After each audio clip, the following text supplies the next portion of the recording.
السلام علیکم ورحمۃ اللہ وبرکاتہ۔ جی ناظرین، آج کی اس ویڈیو میں آپ کو پرندوں کے متعلق اسلامی معلومات دی جائیں گی کہ پرندوں کے پالنے کے متعلق اسلام کیا کہتا ہے اور پرندے پالنا شرعی طور پر جائز ہے یا ناجائز ہے۔ اسی طرح آج کی ویڈیو میں کبوتر کے متعلق چند معلومات آپ حضرات کو دی جائیں گی کہ کبوتر کو پالنا اور اسی طرح کبوتر بد دعا کیوں اور کب دیتا ہے۔ اس سے پہلے کہ ہم ویڈیو شروع کریں، جو حضرات ہماری ویڈیو دیکھ رہے ہیں اگر انہوں نے ہمارا چینل سبسکرائب نہیں کیا تو پلیز اس چینل کو سبسکرائب بھی کریں اور ویڈیو کو اخیر تک دیکھیں، اور اگر پسند آئے تو اس کو آگے شیئر کیجیے۔ تو آئیے دیکھتے ہیں کہ پرندوں کے متعلق اسلام کیا کہتا ہے۔ پیارے آقا صلی اللہ علیہ وآلہ وسلم نے پرندوں سے محبت کی ہے اور اسی طرح پرندوں کو پالنے کے متعلق آپ نے ہدایات دی ہیں۔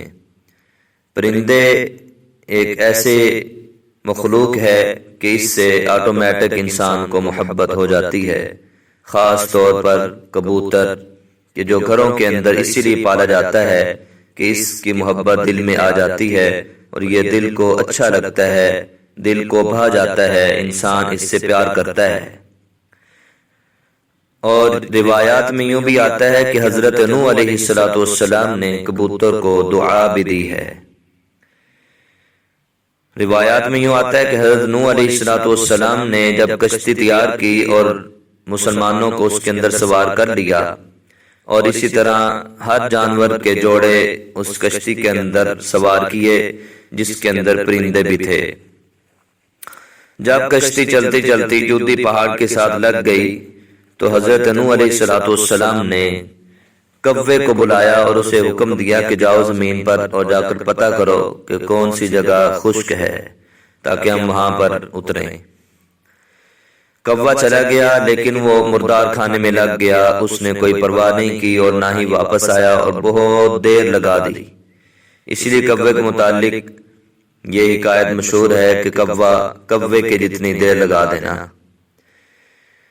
اس کے برعکس کبوتر کے متعلق آتا ہے کہ حضرت نوح علیہ السلام نے کبوتر کو حکم دیا کہ تم جا کر پتہ کرو کہ کہاں پر پانی ہے اور کہاں پانی نہیں ہے، زمین کہاں خشک ہے۔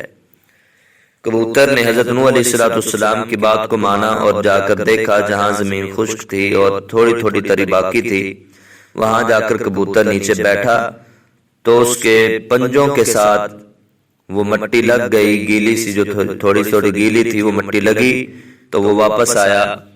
تو حضرت نوح علیہ السلام سمجھ گئے کہ یہ فلاں جگہ سے ہے اور فلاں جگہ پانی بالکل خشک ہو چکا ہے اور تھوڑی تھوڑی تری باقی ہے۔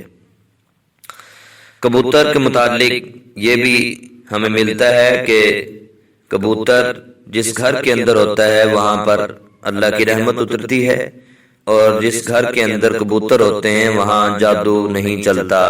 اسی طرح جس گھر کے اندر کبوتر ہوتے ہیں وہاں جنات اگر ہوں تو وہ گھر والوں کو نقصان نہیں پہنچاتے، کیونکہ جنات کے بچے کبوتروں کے ساتھ کھیلا کرتے ہیں اور وہ پھر گھر والوں کو نہیں تنگ کرتے۔ پرندوں کے متعلق ایک واقعہ بھی آپ حضرات سے شیئر کر دوں۔ حضور صلی اللہ علیہ وآلہ وسلم ایک دفعہ حضرت انس رضی اللہ تعالیٰ عنہ کے بھائی ابو عمیر ان کے پاس گزرے تو انہوں نے ایک پرندہ پالا ہوا تھا، طوطا، اس سے بڑی ان کو محبت تھی، اس سے بڑا پیار تھا، اور وہ طوطا مر گیا تھا۔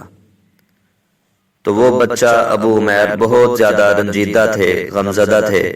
حضور صلی اللہ علیہ وآلہ وسلم وہاں سے گزرے تو حضور نے فرمایا یا ابا عمیر ما فعل النغیر، کہ اے ابو عمیر تمہارے پرندے کا کیا ہوا؟ تو حضور نے اس کا دل خوش کرنے کے لیے کہ اس کے غم کو دور کیا جائے تو ان کو ہنسانے کے لیے حضور نے ایسے فرمایا۔